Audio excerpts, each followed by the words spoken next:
We three were sunbathing by the pool when Jerry returned suddenly. He said abruptly to me, not even stopping first to speak to Katie, "Get your clothes on. We're leaving at once." Katie bounced up, rushed in, and got my clothes. The women had me dressed as fast as a fireman answering an alarm. Katie shoved my razor into my pocket, buttoned it. I announced, "I'm ready."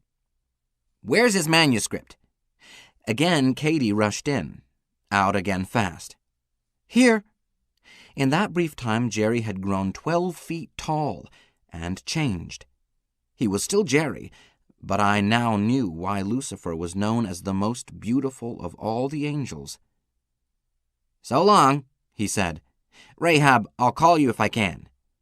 He started to pick me up. "Wait! Ygritte and I must kiss him goodbye." "I'll make it snappy." They did. Ritual pecks only, given simultaneously. Jerry grabbed me, held me like a child, and we went straight up. I had a quick glimpse of Sans Souci, the palace, and the plaza. Then smoke and flame from the pit covered them. We went out of this world. How we traveled, how long we traveled, where we traveled, I do not know. It was like that endless fall to hell, but made much more agreeable by Jerry's arms. It reminded me of times when I was very young, 2 or 3 years old, when my father would sometimes pick me up after supper and hold me until I fell asleep. I suppose I did sleep. After a long time I became alert by feeling Jerry sweeping in for a landing. He put me down, set me on my feet. There was gravity here. I felt weight, and down again had meaning. But I do not think we were on a planet. We seemed to be on a platform or a porch of some immensely large building. I could not see it because we were right up against it. Elsewhere, there was nothing to see, just an amorphous twilight. Jerry said, "Are you all right?" Yes, I think so." "Good. Listen carefully. I am about to take you in to see, no, for you to be seen by, an entity who is to me and to my brother, your God Yahweh, as Yahweh is to you. Understand me?" Maybe. I'm not sure. A is to B as B is to C. To this entity, your Lord God Jehovah is equivalent to a child building sandcastles at a beach, then destroying them in childish tantrums. To him, I am a child too. I look up to him as you look up to your triple deity, Father, Son, and Holy Ghost.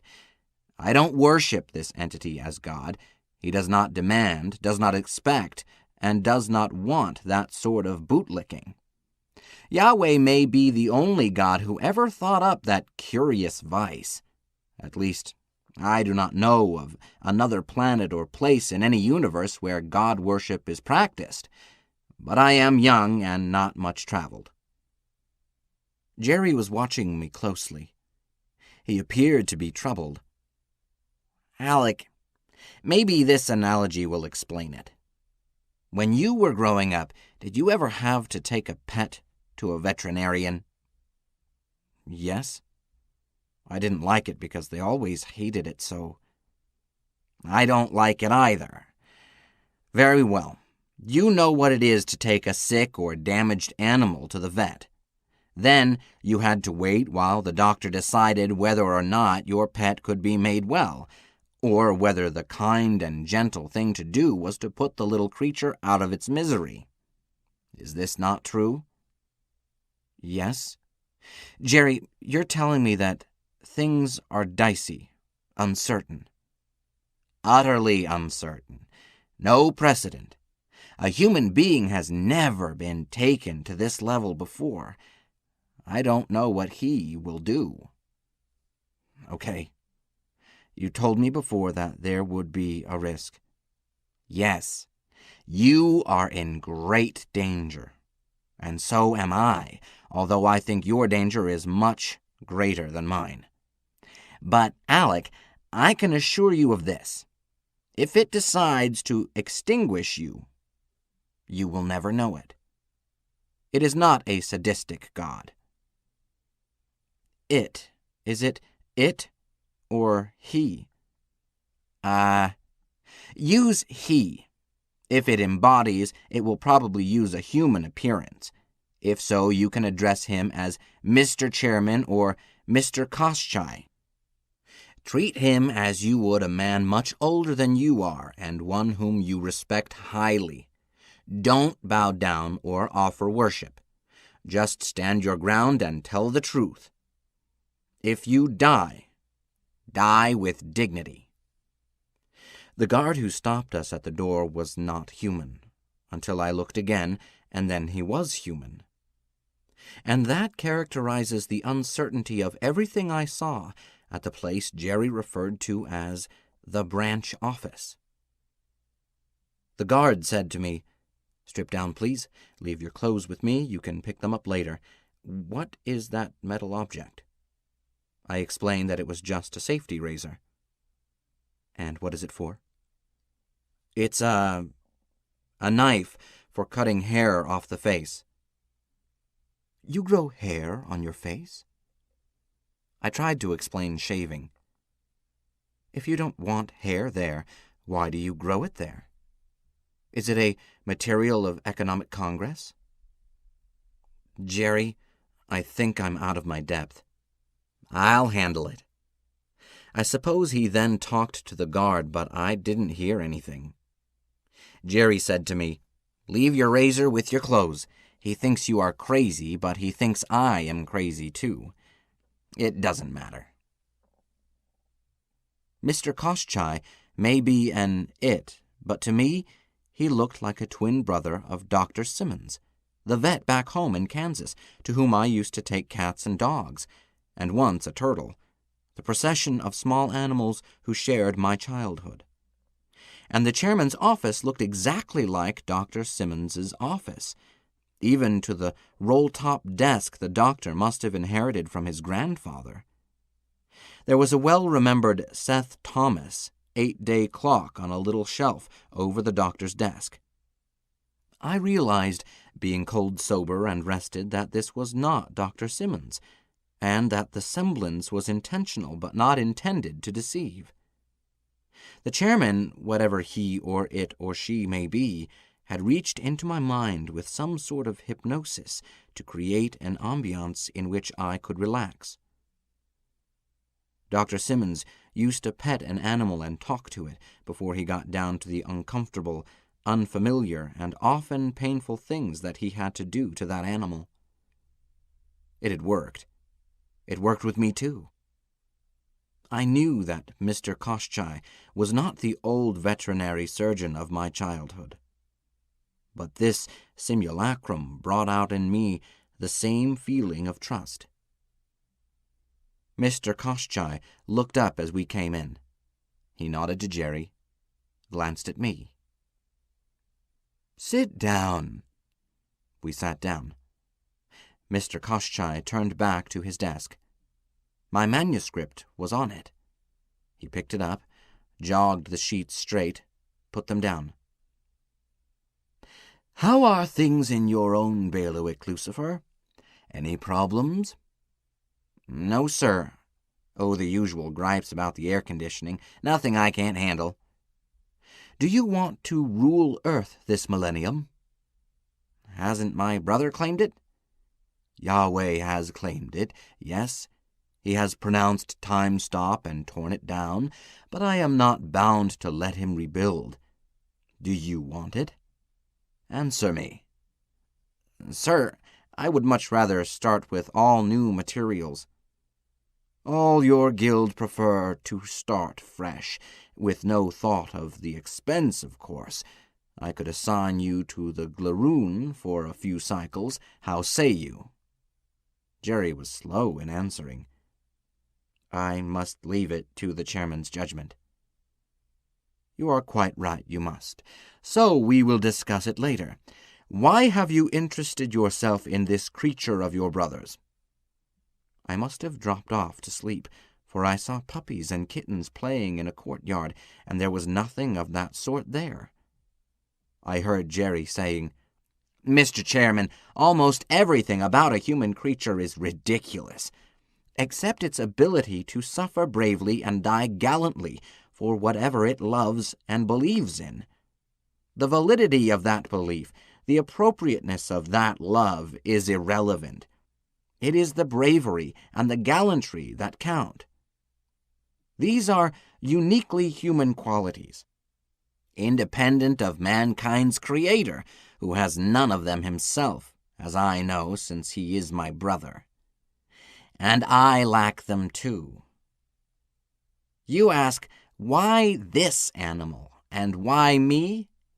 This one I picked up beside a road, a stray, and putting aside its own troubles much too big for it, it devoted itself to a valiant and fruitless attempt to save my soul by the rules it had been taught. That its attempt was misguided and useless does not matter. It tried hard on my behalf when it believed me to be in extreme danger. Now that it is in trouble, I owe it an equal effort."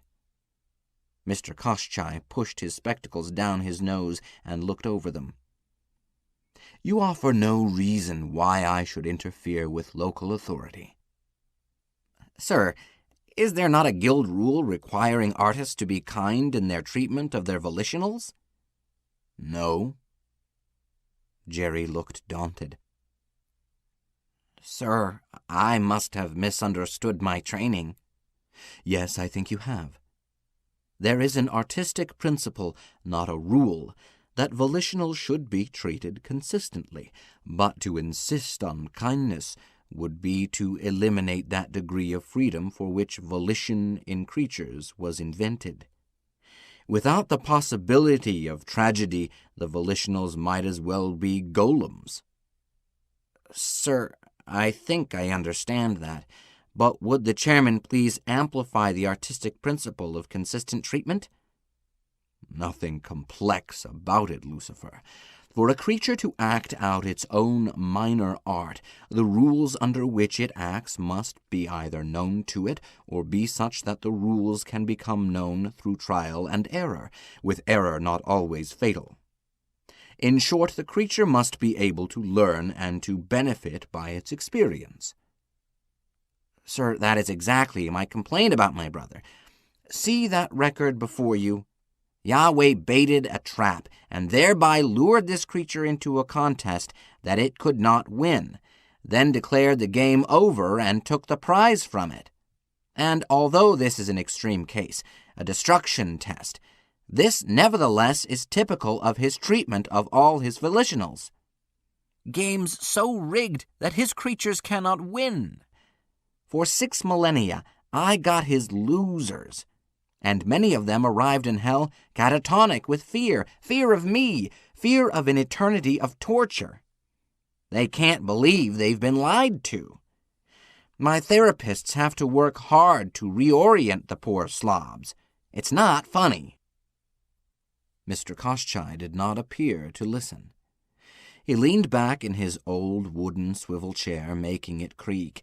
And yes, I do know that the creak came out of my memories, and looked again at my memoir. He scratched the gray fringe around his bald pate, and made an irritating noise, half whistle, half hum. Also out of my buried memories of Doc Simmons, but utterly real. "This female creature, the bait, a volitional?" "In my opinion, yes, Mr. Chairman." "Good heavens, Jerry. Don't you know?" "Then I think we may assume that this one would not be satisfied with a simulacrum." He hummed and whistled through his teeth. "So, let us look deeper." Mr. Koschei's office seemed small when we were admitted. Now there were several others present. Another angel who looked a lot like Jerry but older and with a pinched expression, unlike Jerry's expansive joviality. Another older character who wore a long coat, a big broad-brimmed hat, a patch over one eye, and had a crow sitting on its shoulder, and, why, confound his arrogance, Sam Crumpacker, that Dallas shyster. Back of Crumpacker, 3 men were lined up, well-fed types, and all vaguely familiar. I knew I had seen them before. Then I got it. I had won 100, or was it 1,000, from each of them on a most foolhardy bet. I looked back at Crumpacker and was angrier than ever. The scoundrel was now wearing my face. I turned to Jerry and started to whisper urgently, "See that man over there, the one? Shut up, but be quiet and listen." Jerry's brother was speaking. "So who's complaining? You want I should put on my Jesus hat and prove it? The fact that some of them make it proves it ain't too hard. 7.1% in this last batch, not counting golems. Not good enough? Who says?" The old boy in the black hat said, "I count anything less than 50% of failure." "So who's talking? Who lost ground to me every year for a millennium? How you handle your creatures, that's your business. What I do with mine, that's my business." "That's why I'm here," the big hat replied. "You grossly interfered with one of mine." "Not me!" Yahweh hooked a thumb at the man who managed to look like both me and Sam Crumpacker. "That one, my Shabbos Goy. A little rough? So whose boy is he? Answer that." Mr. Koschei tapped my memoir, spoke to the man with my face.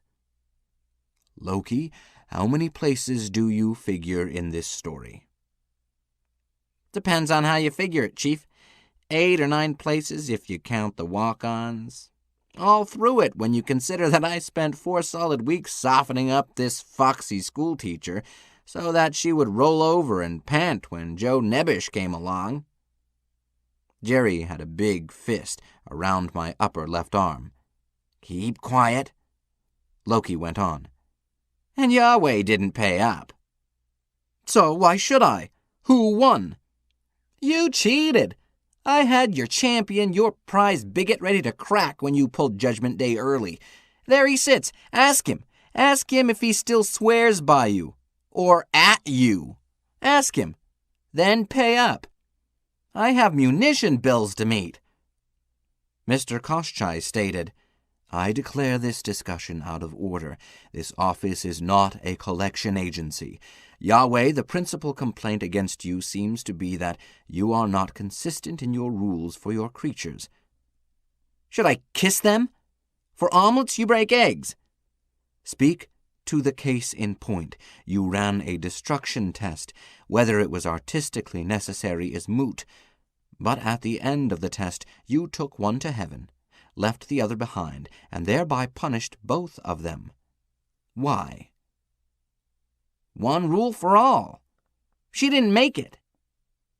"Aren't you the God that announced the rule concerning binding the mouths of the kine that tread the grain?" The next thing I knew, I was standing on Mr. Koschei's desk, staring right into his enormous face. I suppose Jerry put me there. He was saying, "This is yours?" I looked in the direction he indicated and had to keep from fainting.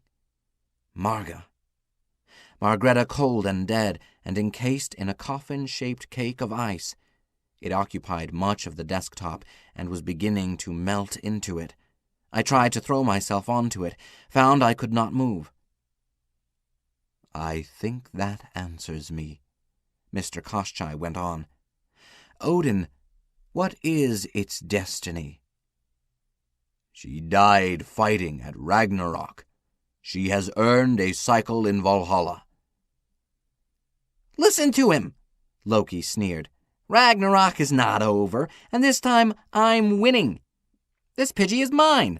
All Danish broads are willing, but this one is explosive." He smirked and winked at me. "Isn't she?" The chairman said quietly, "Loki, you weary me. and suddenly Loki was missing. Even his chair was gone. Odin, will you spare her for part of that cycle?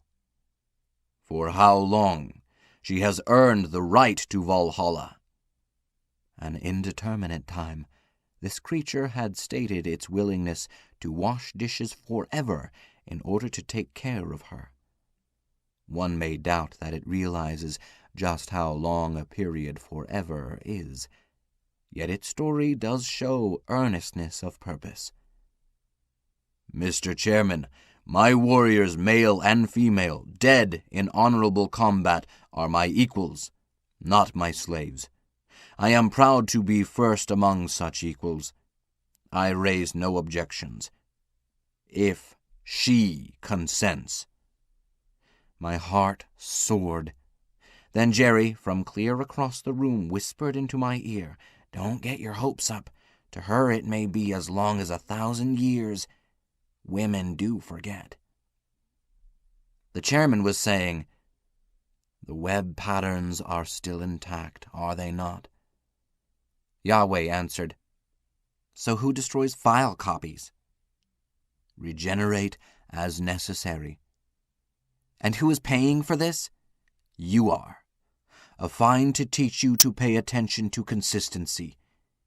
"Oi, every prophecy I fulfilled, and now he tells me consistent I am not? This is justice?" "No, it is art. Alexander, look at me." I looked at that great face. Its eyes held me. They got bigger and bigger and bigger. I slumped forward and fell into them. 29. There is no remembrance of former things, neither shall there be any remembrance of things that are to come with those that shall come after. Ecclesiastes chapter 1, verse 11. This week, Margreta and I, with help from our daughter, Gerda, are giving our house and our shop a real Scandinavian cleaning. Because the Farnsworths, our friends from Texas, our best friends anywhere, are coming to see us. To Marga and me, a visit from Jerry and Katie is Christmas and the 4th of July rolled into one. And for our kids, too. Sybil Farnsworth is Inga's age. The girls are chums. This time will be extra special. They are bringing Patricia Marymount with them. Pat is almost as old a friend as the Farnsworths and the sweetest person in the world. An old maid schoolmarm, but not a bit prissy. The Farnsworths changed our luck. Marga and I were down in Mexico on our honeymoon when the earthquake that destroyed Mazatlan hit. We weren't hurt, but we had a bad time getting out. Passports, money, and traveler's checks gone. Halfway home, we met the Farnsworths, and that changed everything. No more trouble. Oh, I got back to Kansas with no baggage, but a razor. Sentimental value. Marga gave it to me on our honeymoon. I've used it ever since. When we reached my home state, we found just the mom-and-pop shop we wanted. A lunchroom in this little college town, Eden, Kansas, southeast of Wichita.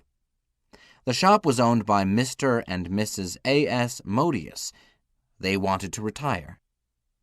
We started as their employees. In less than a month, we were their tenants. Then I went into hock to the bank, up to my armpits, and that made us owners of record of Marga's Hot Fudge Sundae, soda fountain, hot dogs, hamburgers, and Marga's heavenly Danish open-face sandwiches. Margreta wanted to name it Marga and Alex's Hot Fudge Sundae. I vetoed that. It doesn't scan.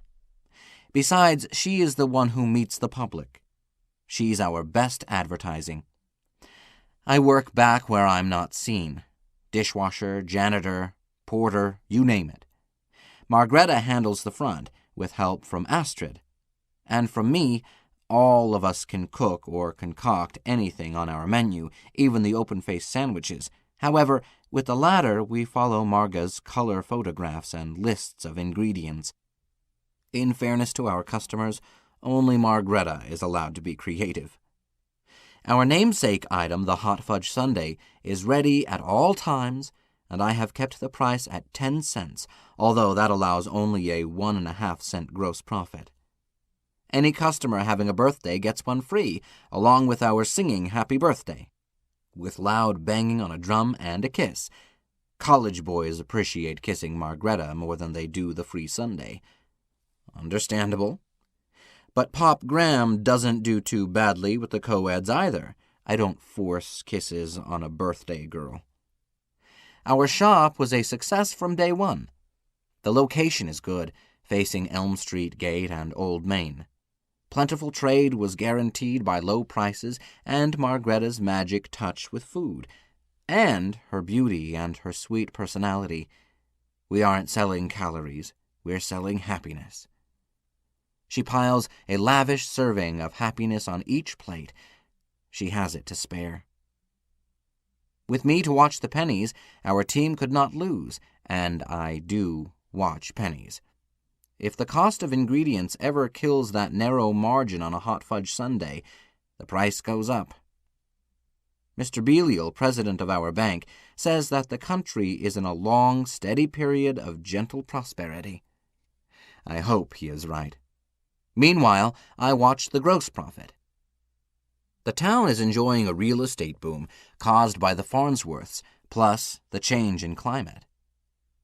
It used to be that the typical wealthy Texan had a summer home in Colorado Springs, but now that we no longer fry eggs on our sidewalks, Texans are beginning to see the charms of Kansas. They say it's a change in the jet stream, or is it the Gulf Stream? I never was strong in science. Whatever. Our summers now are balmy and our winters are mild. Many of Jerry's friends or associates are buying land in Eden and building summer homes. Mr. Ashmedai, manager of some of Jerry's interests, now lives here year-round. And Dr. Adramelech, chancellor of Eden College, caused him to be elected to the Board of Trustees, along with an honorary doctorate. As a former money-raiser, I can see why. We welcome them all, and not just for their money. But I would not want Eden to grow as crowded as Dallas. Not that it could. This is a bucolic place. The college is our only industry. One community church serves all sects. The Church of the Divine Orgasm. Sabbath school at 9:30 a.m., church services at 11, picnic and orgy immediately following. We don't believe in shoving religion down a kid's throat, but the truth is that young people like our community church, thanks to our pastor, the Reverend Dr. M.O. Locke. Malcolm is a Presbyterian, I think. He still has a Scottish burr in his speech. But there is nothing of the dour Scot about him, and kids love him. He leads the revels and directs the rituals. Our daughter Elise is a novice ecdysiast under him, and she talks of having a vocation. Piffle. She'll marry right out of high school. I could name the young man, though I can't see what she sees in him. Margaretta serves in the altar guild. I pass the plate on the Sabbath and serve on the finance board. I have never given up my membership in the Apocalypse Brethren, but I must admit that we brethren read it wrong. The end of the millennium came and went, and the shout was never heard. A man who is happy at home doesn't lie awake nights worrying about the hereafter. What is success? My classmates at Rolatech back when may think that I've settled for too little. Owner with the bank of a tiny restaurant in a nowhere town. But I have what I want.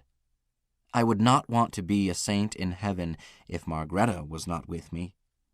I wouldn't fear going to hell if she was there.